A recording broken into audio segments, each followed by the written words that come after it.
in particular our atlas work and deep brain stimulation, they can really tightly benefit from each other, because we as anatomists, we learn much more about the function of these brain regions. And for the neurosurgeons, it would be perhaps really important to have also other atlases available when we think about Schaltenbrand and Waren, which is still a very important reference. It's quite a long time ago that this atlas was built. And we need digital atlases, three-dimensional, also covering inter-subject variability, also capturing individual features of the patient brains. Somehow these things should be brought together. And this is one of my major goals, I would say, or even a vision of bringing this atlas to clinical applications. Welcome to Stimulating Brains.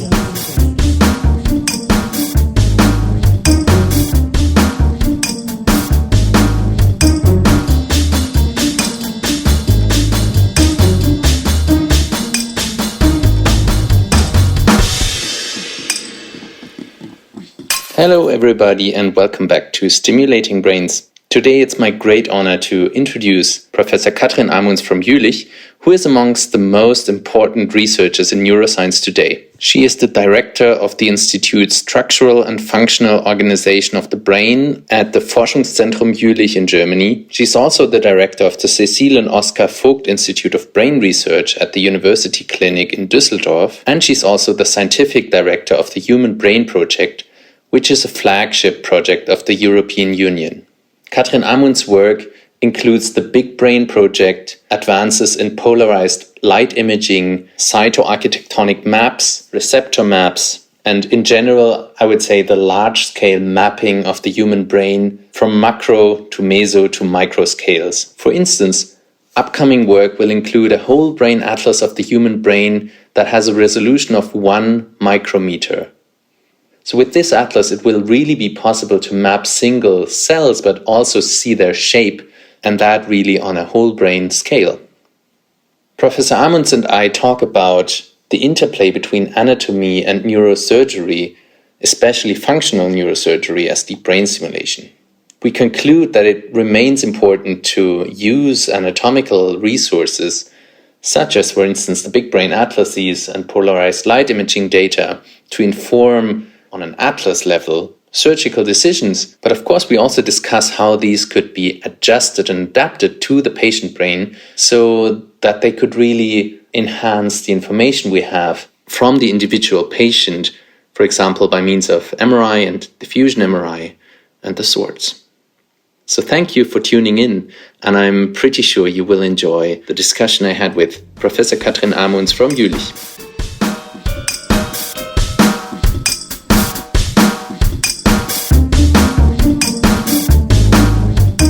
So, dear Professor Amunts, I will have formally introduced you by now, and to break the ice and so that listeners can learn a bit more about yourself, what do you do in case you are not involved in science? So, what do you do in your free time? That's not an easy question, because I'm the director of the Vogt Institute in Düsseldorf for brain research and the director of Institute of Neuroscience and Medicine in Jülich. No free time? As well as the director of the Human Brain Project, the scientific director. So indeed, there is not so much free time. But in my free time, I like to work in my garden, to shape it, to see it growing, blooming. I like music very much, do a little bit jogging, also reading a little bit, cooking. So, yeah, that's great. Super. Yeah, you already mentioned it. You are the director of both the Cecile and Oskar Vogt Institute of Brain Research at University Düsseldorf and the Institute of Neuroscience and Medicine at the Research Center in Jülich. And since 2016, I believe you are the scientific research director of the Human Brain Project. Your work entails large-scale projects such as the BigBrain and JuBrain projects, which were both published in Science. So if you had to summarize your mission, goal, or main interest in a few sentences, what would it be? Well, my major wish is to develop a human brain atlas, completely new kind of atlas, perhaps more similar to a kind of Google Brain, zoom in, zooming out, having lots of data, because I think this is necessary in order to get a deeper and more comprehensive understanding of the human brain. So for me, this is a tool. And why do I think that we need a new atlas? Well, because the human brain is so complex and it is organized on so many different spatial and temporal scales, starting from the molecules, from the receptors and neurotransmitters to cells, to cellular networks, to large-scale cognitive system, large networks. And all this is important in order to understand how the brain contributes to cognition, to behavior, but also which role does it have for brain diseases. So I really think for the human brain, we need such a comprehensive approach, and the Human Brain Atlas could provide a reference to link all these different types of data. So your work follows the footsteps of exactly people that have tried similar things back in the time. For example, Cecile and Oskar Vogt and their students such as Corbinian Brodmann or Rolf Hassler, who's important in the deep brain stimulation field historically. So you are indeed pursuing large-scale anatomy research. And I've discussed in episode number 1 of this podcast with Christian Moll, but also in episode 3 with Marwan Harris, that we need a tight interface with anatomists to improve functional neurosurgery and deep brain stimulation. I have the impression that, for a while, the field of anatomy had been on a decline, maybe, let's say, in the 80s, 90s, and now is back on the rising side with the advent of digitalization and three-dimensional data sets. Is that fair to say? And do you have thoughts on that?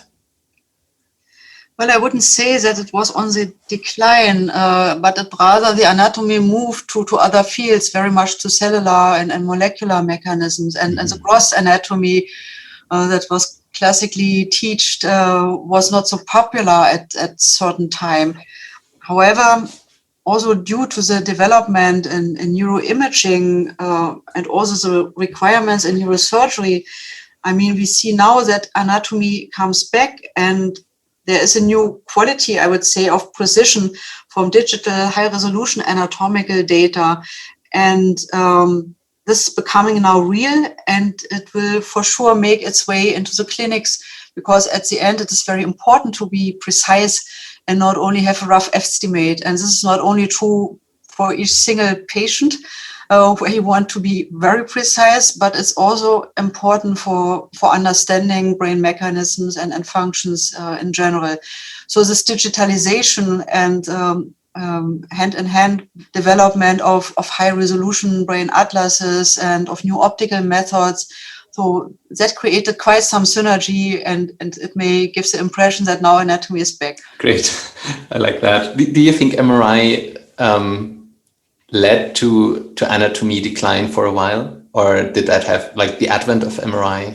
Well, some colleagues may have assumed that it's good enough to know functional activation and see it, and it's enough to know the gross anatomy and to know which gyrus or which sulcus is it where you see this activation. It's more important to see the function.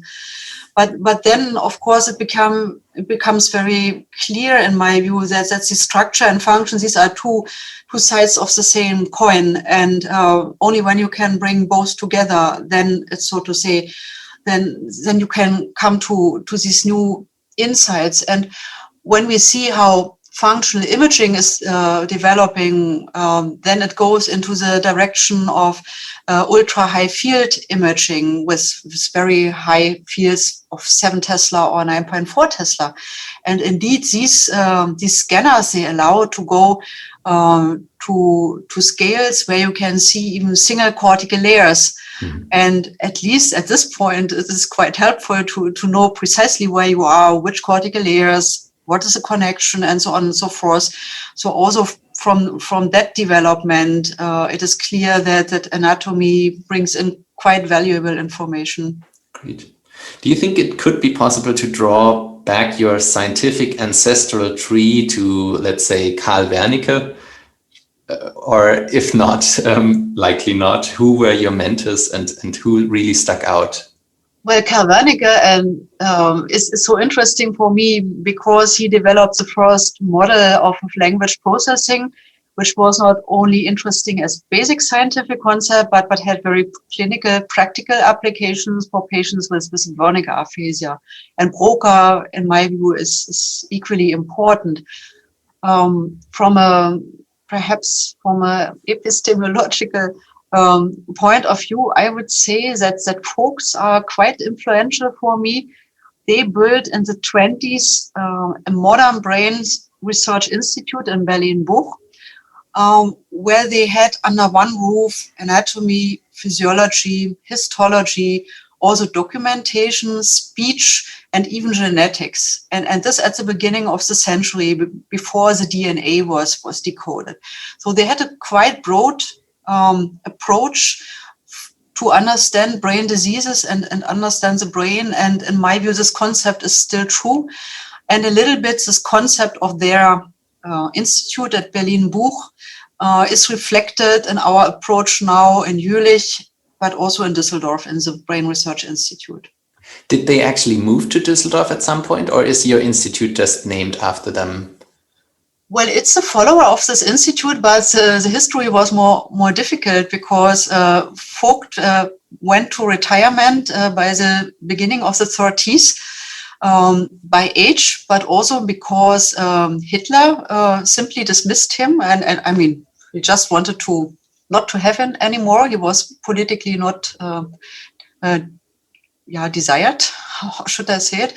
And that was the reason that Vogt and his wife and also some staff, they moved to the Black Forest, to Titisee in the Black Forest, and they built an institute there, also with the help of donations from Krupp, and also Rockefeller Foundation was involved. And Okay. at the whole institute, with almost all specimen went to this Black Forest, and perhaps this was really a good move when we think about the later times, which were so difficult in many respects. And Cecile was a French, so of course when war started, it was much safer for them to be a little bit far away from Berlin.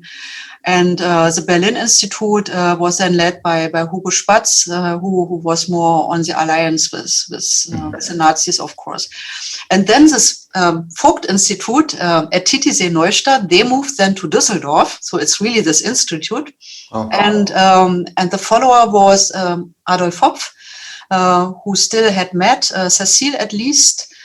And so that's really the Vogt Institute in that respect, which I'm leading now. And the specimen of them are still there, or some of them are still there? Well, we have about, I would say, 300,000 specimens of the Vogt collection. I mean, they moved several times from Berlin to Titisee, from Titisee to Düsseldorf, from Düsseldorf one room to Düsseldorf second room. So there is, of course, a little loss of sections. But what we are trying now is to have a better overview of what is there, to digitize the collection, and also to make it available to a broader science community. It's a very valuable collection in my view, with so many slides, and it's one of the most important collections in my, as far as I can see. Also in Frankfurt, of course, with some of the specimens are also in Frankfurt, some of them are also in Munich. So there is not only one place where you can find collections by Vogt, but I would say the Vogt Institute in Düsseldorf hosts the major part of this collection. That's really amazing also that you want to make some of that available. That's really cool. So you made a phenomenal career in neuroscience, as we said in the beginning. What were crucial turning points or important advice that you could pass on to others that are now starting in the field? For me, it was a big, so to say, luck, how should I say, or also a success that I worked at the intersection of different disciplines. That is neuroscience, medicine, but also image analysis, data science, and now digitalization. And I feel that such an interdisciplinary approach is is very often the right approach, because there's a lot of dynamics and there is a lot of possibilities to develop. So when digitalization really became powerful and computers became fast, we were able to solve the problem of how to reconstruct the big brain.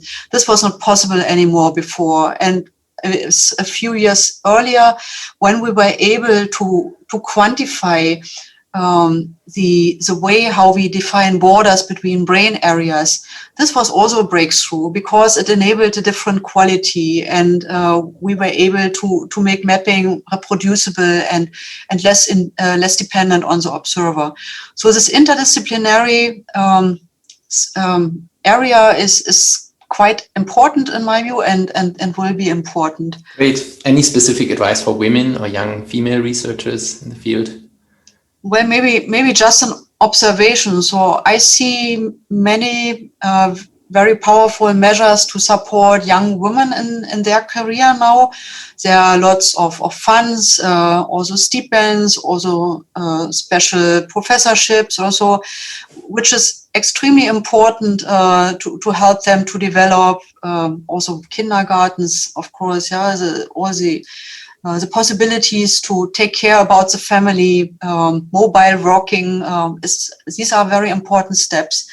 So it's not, this is important, it's a real improvement, I would say, but when women achieve later stages, the competition is, of course, extremely high, and very often there are not so many tools and measures. And then, so to say, it's extremely important that people, or that women, are assertive, outspoken, confident in what they are doing, also ready to contribute large parts of their life to this work. And here we also see changes, but perhaps they come a little bit later than we see the benefits coming out from the measures for younger women that are already in place.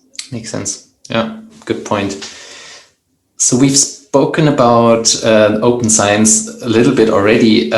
How crucial do you think, because I think your institute has a long history of pursuing that concept, even before it became more popular, I would say. How crucial was the release of the anatomy toolbox that was spearheaded by Simon Eickhoff to, make impact, making these cytoarchitectonical maps available to the bigger field of, I think, fMRI, especially with SPM? Yes, sure, this was. I mean, we published our maps from the very beginning with the intention that please take it, use it for your fields. But there is a difference in using one particular map, let's say for the Broca region, as compared to having something like a more complete atlas. And Simon Eickhoff's approach of embedding all the different areas into a toolbox that can be used to be compared with functional imaging data was extremely important. Also to provide tools that allow to quantify this relationship and say, well, for example, this focus is with an 80% probability in area A, but with 20% it is in B. And such conclusions are, of course, extremely valuable and important, and that help to overcome the old traditional view.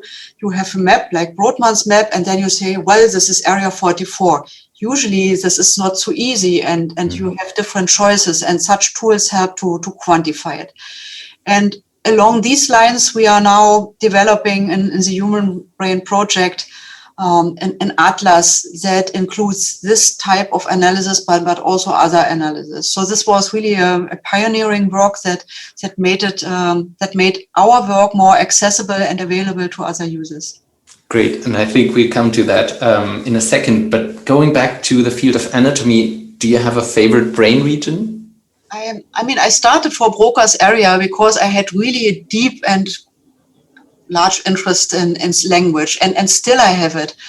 But then going more and more into mapping, I found out that, wow, it's so interesting and important to understand the parcellation of the brain into areas as a whole, and not only to understand the cerebral cortex and its different areas, but also to understand the relationship to all the subcortical nuclei.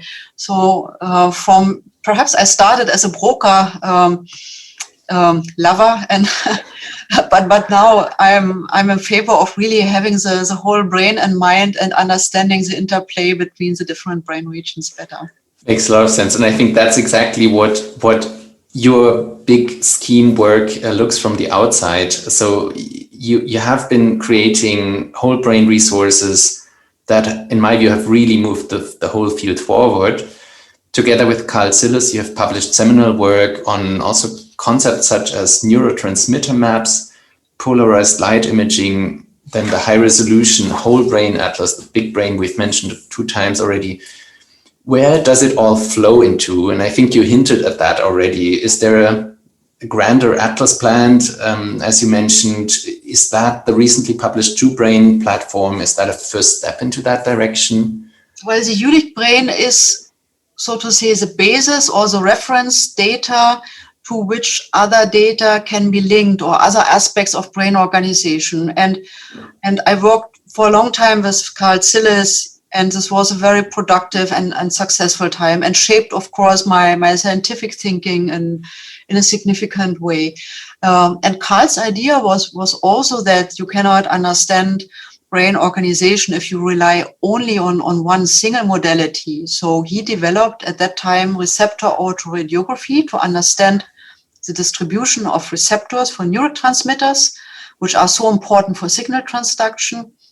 And then also he gave, so to say, the initial push for developing polarized light imaging, because he found a very old paper from Brodmann, by the way, who used polarized light microscopy in order to image the axons, and more precisely the myelin sheets surrounding the axons, using birefringence properties.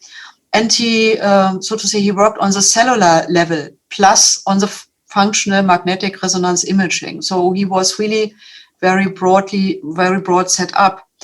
And what I then did when I started to develop the cytoarchitectonic brain atlas as an atlas, as a community resource covering the whole brain, that was that we tried to relate all the different data modalities to this atlas, and to see how is a certain axonal structure related to the cellular distribution, or how is the concentration of a certain receptor type related to a certain brain area, and what is functional significance of this relationship in terms of our cognitive function or behavior.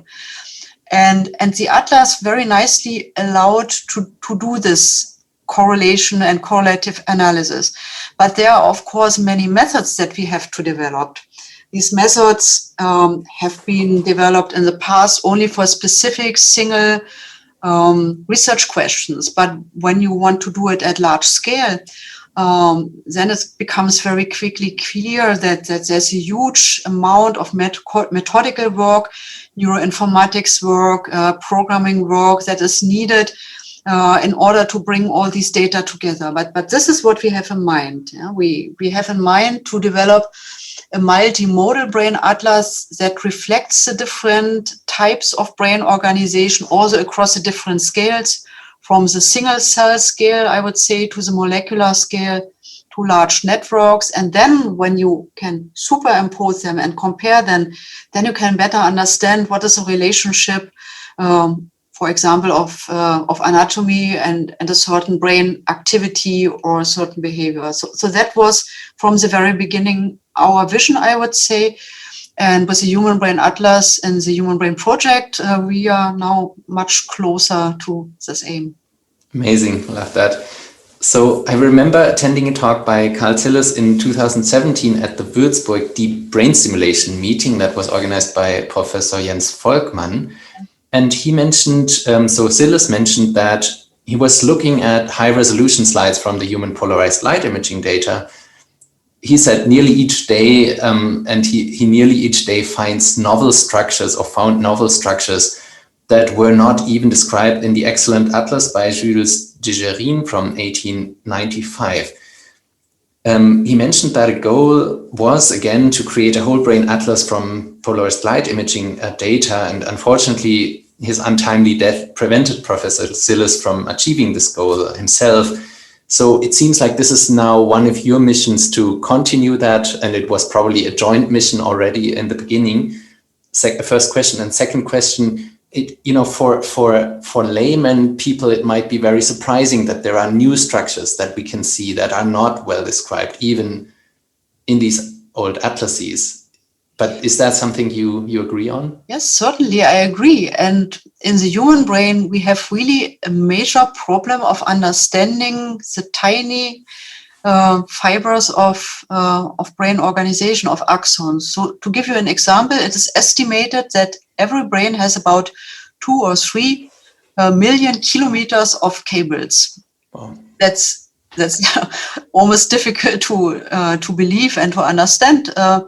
But this seems to be the case. So it's a huge network of incredible complexity that axons and dendrites, that is the branches of the neurons, are building.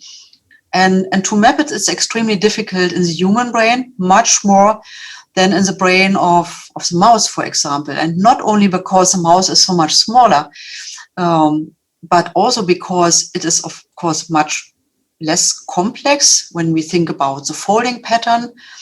Mouse brains are less variables. Human brains are extremely variable, which plays a large role for the clinics.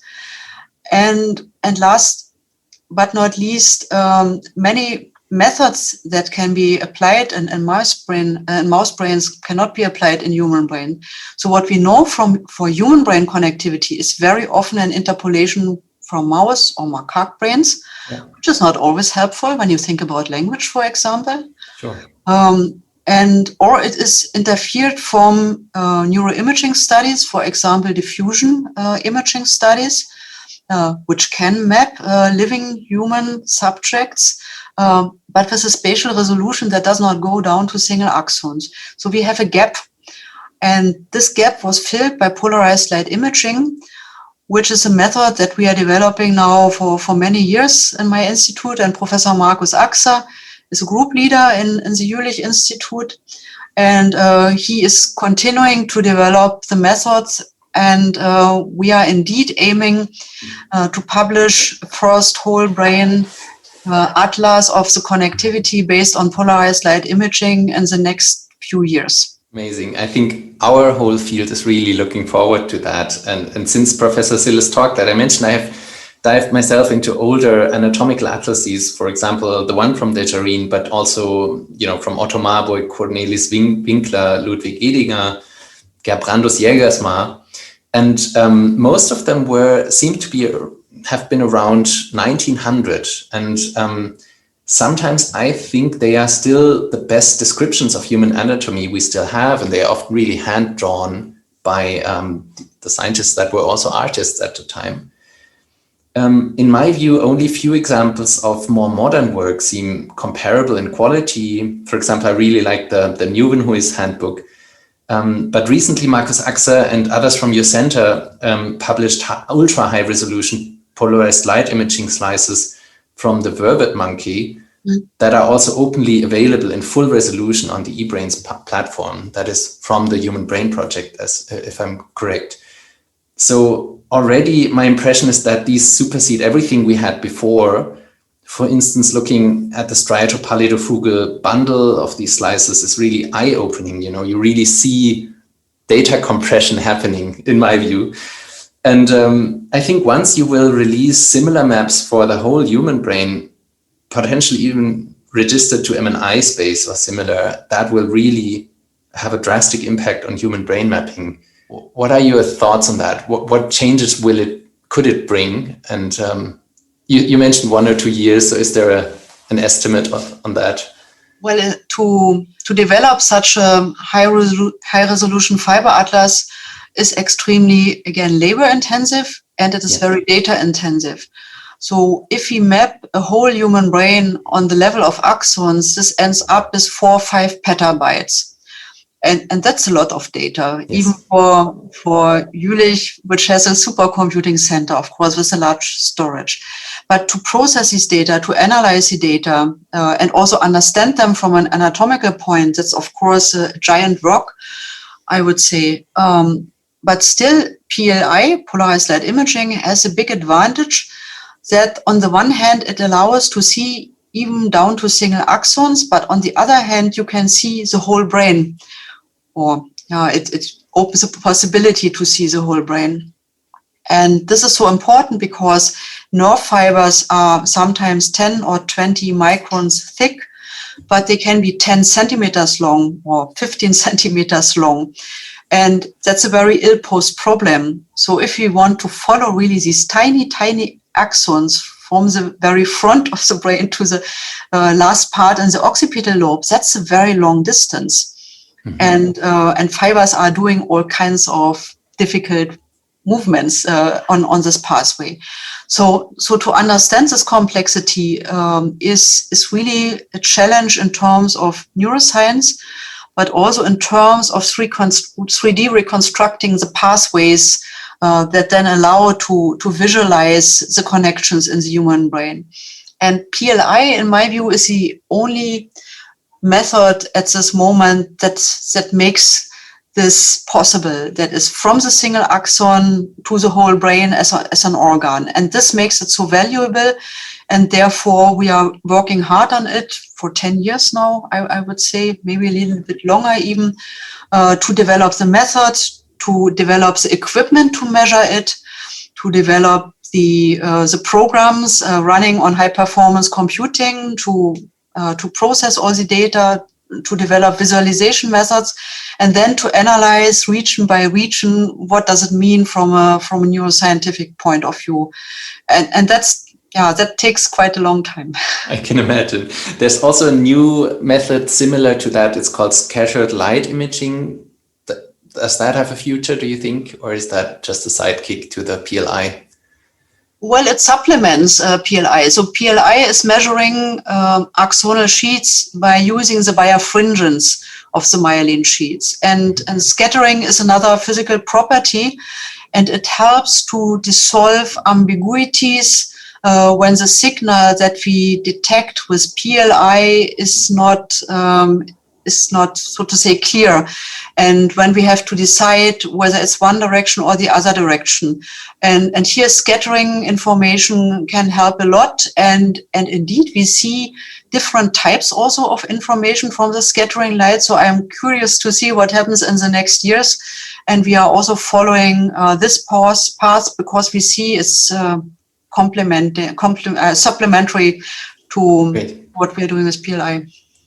So I have focused a bit heavily on polarized light imaging so far, and the reason for that is that in stereotactic neurosurgery, white matter structures are currently really the most focus on, because we really think with the brain simulation, for instance, we activate or modulate axons, so rather than gray matter, really the axons seem to be of importance. And we believe that disrupting information flow by modulating axons is one of the main mechanisms of action of DBS.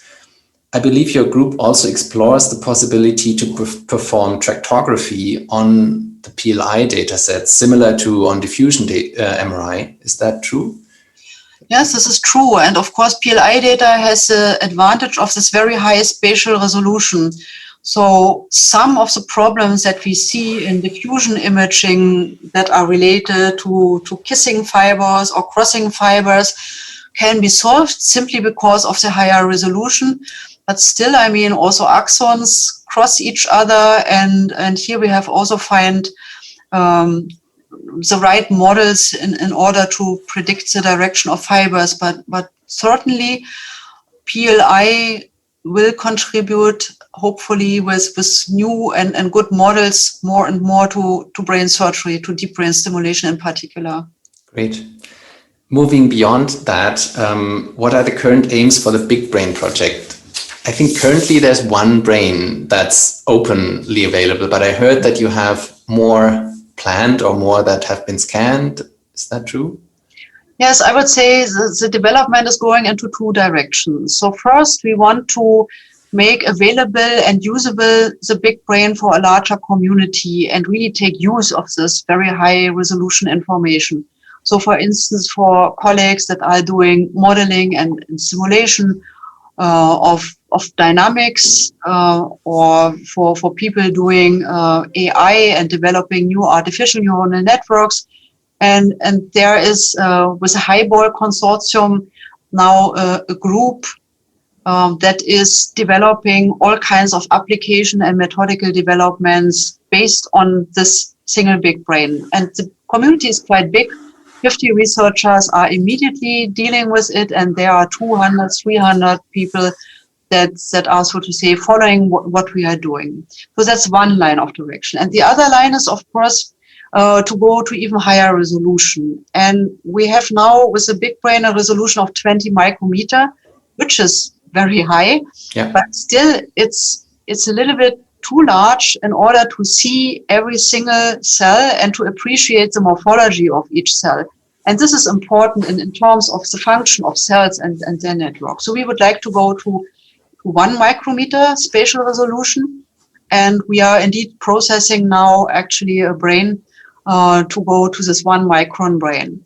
And we have, so to say, we have also a second big brain available now, which is almost finished with respect to the 20 micrometer spatial resolution. So there is, so to say, a sibling to the first big brain will be available very soon. The 1 micron big brain is a major project, again, technically very challenging. I would say like a Formula One competition, but we are going this way. Amazing. And that is whole brain as well, the 1 micron one. Yes, and this makes it so difficult. So we are cutting it into 20 micrometer thick sections, and then the idea is to image the sections and also detect the volume of each 20 micrometer thin section and to 3D reconstruct it at the end. Yes. Amazing. Would you like to talk a little bit about the Human Brain Project? What were or are the challenges? Which directions are you currently going into as the whole consortium? Well, the Human Brain Project started in 2013 and it will end in 2023. So we are now starting with the last 2 years of this project. And neuroscientifically, we are focusing on connectivity. That is to come to a better model of brain connectivity throughout the different spatial scales, and then to understand how this connectivity is related to cognitive behavior and consciousness. And last but not least, to understand what are the rules governing connectivity in the human brain, in these natural networks, and translate it to artificial neuronal networks and make use of these networks. And all three research questions are related to each other. They are extremely challenging. And in order to achieve them and also to help neuroscientists, not only in the project, but more important outside the project, we are developing eBrains, which is a research infrastructure. So what does an infrastructure mean? It means that there are platforms for neuroscientists where they can collaborate. For example, use the Atlas or do a certain simulation based on data that others have been obtained in the past, where they can exchange data with each other or use high performance computing in order to run large analysis. And this under one umbrella or one roof where we quite complex workflows can be generated that links the different elements to each other. So we would like to have something like a CERN for brain research, but it's not a physical equipment, it's a distributed infrastructure, but the idea is very much the same. Okay, so centralized processing, both data and infrastructure and pipelines. And it really looks very promising from outside, I have to say that. So let's briefly, before we wrap up, let's talk a bit about the future. How do you think the data sets and techniques that your centers develop and the Human Brain Project develops will be able to improve clinical medicine, but also maybe even more in focus stereotactic surgery or other like translational fields? So I think there is a clear line from basic neuroscience, I would say, to clinical translation. And of course, almost everybody tells that this is important, but to do it in practice is quite challenging. And the first is, of course, that one needs reproducible data, high quality data. And these high precision anatomical data, in my view, are extremely important to inform neurosurgeons to better understand where, so to say, they can remove some pieces of, for example, epileptic tissue or where better not to touch. But this is more than just providing information about localization. So together with my colleague Victor Girza from Marseille, from France, we are developing possibilities that the big brain with its different areas and distribution of nerve cells informs models that Victor is developing in order to make individualized brain models for patients undergoing neurosurgery for epilepsy. And in France, the first clinical trial is going on with 400 patients. And the preceding studies have shown that if one applies this model, then the benefit for patients is better. And this is extremely important also in our view. So there's a direct outline already.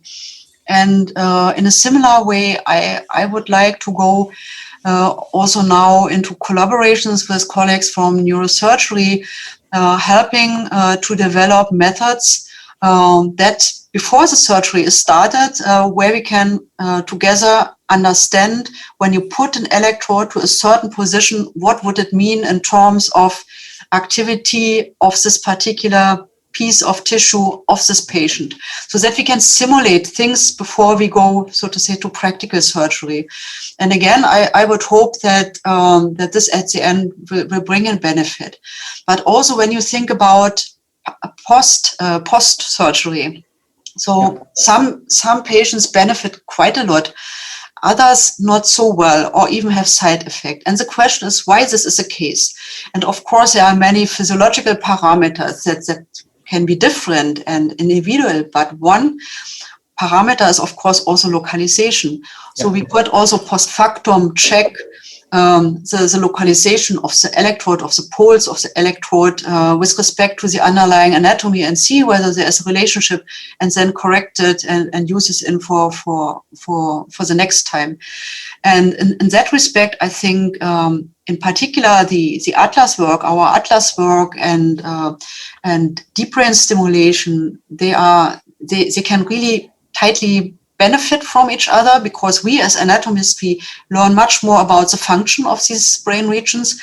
And for the neurosurgeons, it would be perhaps really important to have also other atlases available when we think about Schaltenbrand and Waren, which is still a very important reference. It's quite a long time ago that this atlas was built. And we need digital atlases, three-dimensional, also covering inter-subject variability, also capturing individual features of the patient brains. Somehow these things should be brought together. And this is one of my major goals, I would say, or even a vision of bringing this atlas to clinical applications. That's great, and I couldn't agree more. In fact, that's I would say one of the core interests of my own research. So one follow-up question in that regard: if we use atlas resources in general in the latter part, so not like the virtual brain type of study, but maybe post-operatively, where we would want it as a reference for stereotactic targets for electrodes and so on.